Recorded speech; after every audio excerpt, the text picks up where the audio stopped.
वज़ीर-ए-आज़म नरेंद्र मोदी ने ऐलान किया है कि भारत जल्द अपने न्यूक्लियर तवानाई के शोबे को निजी कंपनियों के लिए खोलने वाला है। यह फैसला मुल्क के तवानाई के निज़ाम में एक अहम तब्दीली के तौर पर देखा जा रहा है।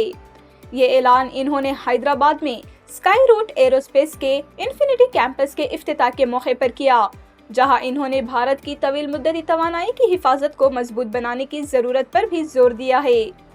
भारत इस वक्त 8.8 GW न्यूक्लियर तवानाई पैदा कर रहा है और हुकूमत ने हद मुकर्रर किया है कि 2047 तक ये पैदावार 100 गीगावाट तक पहुंच जाए।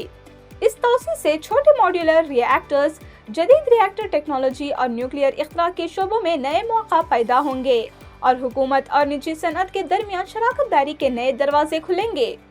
सरकारी ज़राए के मुताबिक हुकूमत पार्लियामेंट के सरमाई इजलास में 1 दिसंबर से एटॉमिक एनर्जी बिल 2025 पेश करने की तैयारी कर रही है।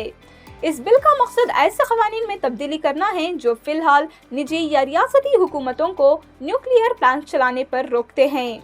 वज़ीर मालियत निर्मला सीतारामन ने पहले ही न्यूक्लियर जिम्मेदारी के फ्रेमवर्क में तब्दीलियों का इशारा दिया है, जो अब भी एटॉमिक एनर्जी एक्ट 1962 के तहत महदूद है, जहां न्यूक्लियर ऑपरेशन सिर्फ मरकजी हुकूमत और इसके नामजद इदारों तक महदूद है। हम एक बहुत महत्वपूर्ण सेक्टर में भी कदम उठाने जा रहे हैं। हम न्यूक्लियर सेक्टर को भी ओपन करने की तरफ आगे बढ़ रहे हैं। इस सेक्टर में भी हम प्राइवेट सेक्टर की सशक्त भूमिका की नींव रखने जा रहे हैं।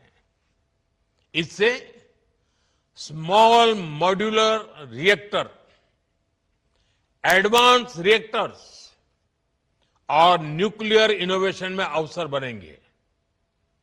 यह रिफॉर्म हमारी एनर्जी सिक्योरिटी और टेक्नोलॉजिकल लीडरशिप को नई शक्ति देगा।